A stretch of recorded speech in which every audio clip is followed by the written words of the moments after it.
রাজনৈতিক দলগুলির ওপর বিদেশি শক্তির প্রভাব, বিদেশি আদর্শের প্রভাব।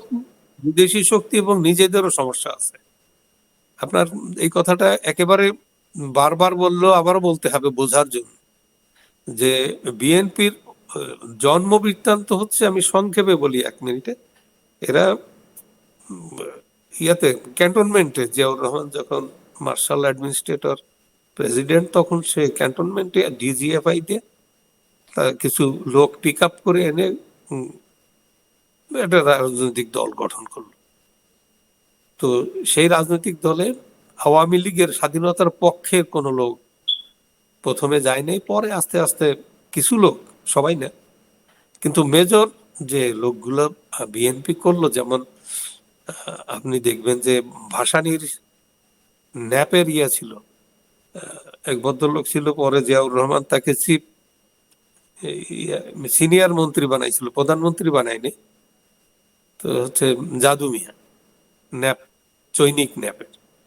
তো এরকম করে জিয়াউর রহমানকে একেবারে যেখান সেখান থেকে লোকজন ধরে এনে, যারা জেলখানায় ছিল, বিভিন্ন ভাবে এনে একটা পার্টি গড়ে তুলছে। এই পার্টির কিন্তু গণতন্ত্র কি না বুঝে না বিশ্বাস করে এরা মেজরিটি। তো এই জন্য এদেরকে নিয়ে সমস্যা হয়েছে। তো ওদেরকে ওরা যখন বিভিন্ন ভাবে ধরেন পার্টি যখন অ্যাক্টিভ থাকে, সরকারের বিরুদ্ধে ধরুন এই যে বললেন যে জেনারেল কনসেনসাস থাকে, সেটা তারা তোয়াক্কা করেনি। করতে হবে যে শেখ হাসিনা স্বাধীনতার পক্ষে, তাকে হটাও তাকে। তো এটা কেন? মুসলিম লীগ যারা পাকিস্তানের সময় পাক বাহিনীকে সহযোগিতা করছে, সেই মুসলিম লীগ এসে জিয়াউর রহমানের বিএনপিতে যোগদান করলো। তারপরে আর এই জিয়াউর রহমানই তো তিনি প্রথম যিনি খালেদা জিয়া মানে হাসিনার বিপক্ষে যিনি, কিন্তু মানে আওয়ামী লীগের বিপক্ষে যিনি, তিনি কিন্তু মুক্তিযুদ্ধের সময় পাক সেনার মধ্য থেকে প্রথম যিনি মুক্তিযুদ্ধের বাহিনীকে সমর্থন করেছিলেন, তাদের সঙ্গে যুক্ত হয়েছিলেন জিয়াউর রহমান। ঠিক কথা। কিন্তু আমি আরো ডিটেইলে এখন যাইতে চাই না। ভাসানী এবং জিয়াউর রহমান কিন্তু হাউস অ্যারেস্ট ছিল ইন্ডিয়ান। আপনার খন্দকার মোশতাক একটা কনস্পিরেসি করতেছিল, জিয়াউর রহমান একটা কনস্পিরেসি করতেছিল। সেটা হলো, তার একটা প্রস্তাব ছিল যে নির্বাচিত প্রতিনিধিদের নেতৃত্বে মুক্তিযুদ্ধ হচ্ছে, সে ওখান থেকে সিনাই নিয়ে আর্মির যে কয়জন সেক্টর কমান্ডার আছে তাদের কাছে যুদ্ধ পরিচালনার দায়িত্ব ফিরিয়ে আনার জন্য, দায়িত্ব নেওয়ার জন্য সে ওয়ার কাউন্সিল গঠনের কথা বলছিল, কিন্তু তার সাথে কোনো সেক্টর কমান্ডার ছিল না। তখন তাজউদ্দিন সাহেব পরে তাকে একটু ভিন্ন দৃষ্টিতে দেখা হলো, যে সে আসলে যুদ্ধ না করে অন্য কিছু ভাবে। একজন জেনারেল মেজর, তখন সে সেক্টর কমান্ডার, তার তো যুদ্ধ নিয়ে চিন্তা করে। অন্যান্য কমান্ডাররা যেভাবে অ্যাক্টিভিটিস ছিল, তার অ্যাক্টিভিটিসটা একটু ভিন্ন ছিল। যেমন মোশতাকের ছিল, মোশতাক শেখ মুজিবকে চাও না, বঙ্গবন্ধুকে চাও না, স্বাধীনতা চাও, মানে স্বাধীনতাবাদ। তো এইরকম তাজউদ্দিন সাহেব বললো যে আমরা দুইটাই চাই, স্বাধীনতাও চাই, বঙ্গবন্ধুকেও চাই। তো এরকম যে আপনার তো বোঝা উচিত যে বুঝেন যে কনস্পিরেসি থাকেই। তো তারপরে যে ওই যে বিএনপি যে গঠন করলো, যে ওয়ে যে বিএনপির গঠন প্রক্রিয়াটা, এটা কিন্তু একটা গণতন্ত্রে উত্তরণের একটা, যাদের দিয়ে করতে হবে তারা তো গণতন্ত্রে বিশ্বাস করতে হবে, গণতন্ত্র বুঝতে হবে। তো এরা তো কেউ বুঝেও না, বিশ্বাসও করে না। আর্মির কিছু রিটায়ার্ড পার্সন আর কিছু ক্রিমিনাল, কিছু স্বাধীনতার বিপক্ষের কিছু লোক, এদেরকে দিয়ে যখন সাধারণ মানুষ, ধরেন রাজনৈতিক ইতিহাস থাকা দরকার। একজন লোক রাজনীতি করতে গেলে, পার্টি করতে গেলে তো আপনাকে যে লোকগুলোকে আপনি কালেক্ট করতে হবে, সেই লোকগুলোর তো একটা ইতিহাস, ঐতিহ্য, একটা নাম থাকতে হবে সমাজে, তাদেরকে একটা পরিচিতি থাকতে হবে।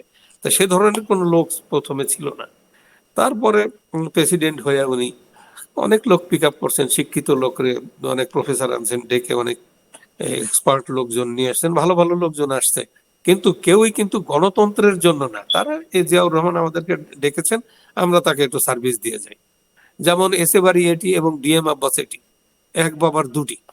এদের আসলে এনভায়রনমেন্টের খাল কাটো, এ করো তা করো, তারপরে আরো ছিল ধরেন শিক্ষাবিদও ছিল, ভালো ভালো লোকজন ছিল তাদের সাথে, কিন্তু রাজনীতি করা, ডেমোক্রেসি প্র্যাকটিস করা, এই ব্যাকগ্রাউন্ডের লোকজন কম ছিল। ছিল কিছু ছিল ডেমোক্রেসি প্র্যাকটিস করার মতো না, যারা চৈনিক জাতীয়তাবাদী আন্দোলনের 69-এ জাতীয়তাবাদী আন্দোলনের তোড়ে যারা ভেসে গেল, যাদের আর কোনো ইয়া থাকলো না, হয় আন্ডারগ্রাউন্ডে চলে গেল, যে একটা স্লোগান ছিল, জনগণ রইল তোদের নির্বাচন, আমরা চললাম সুন্দরবন। তার মানে নির্বাচনে দাঁড়াইয়া ওরা একেবারে আউট হয়ে গেল, পাবলিকের কোনো সমর্থন পেল না। এটা হচ্ছে 69-এর আগে। আর এদিকে শেখ মুজিবের নেতৃত্বে জাতীয়তাবাদী আন্দোলন যখন একেবারে সুইপ করে আইয়ুব খানকে ভাসাই দিল, তখন তো একটা বিশাল ব্যাপার সারা পৃথিবীতে, যে একটা ডেমোক্রেটিক মুভমেন্ট হচ্ছে, প্রো ডেমোক্রেসি মুভমেন্ট। তো এইভাবে আর কি, ওই তখন যারা হারিয়ে গেল ওরা ছিল ম্যাক্সিমাম হচ্ছে চীনপন্থী। ওদের স্লোগান ছিল চীনা চেয়ারম্যান ইজ আওয়ার চেয়ারম্যান। চিনাগো চেয়ারম্যান, আমাগো সেখান চেয়ারম্যান। থেকে আওয়ার চেয়ারম্যান, মাও সেতুংরে তারা তাদের চেয়ারম্যান বলতো। এটা আমি স্লোগান তখন কেবল স্বাধীনতার পর পরে ইউনিভার্সিটিতে কলেজ থেকে এসেছি, তখন এই স্লোগান আমরা শিখে অলে অলে দেখছি, তারা আন্ডারগ্রাউন্ডে চলে গেছে।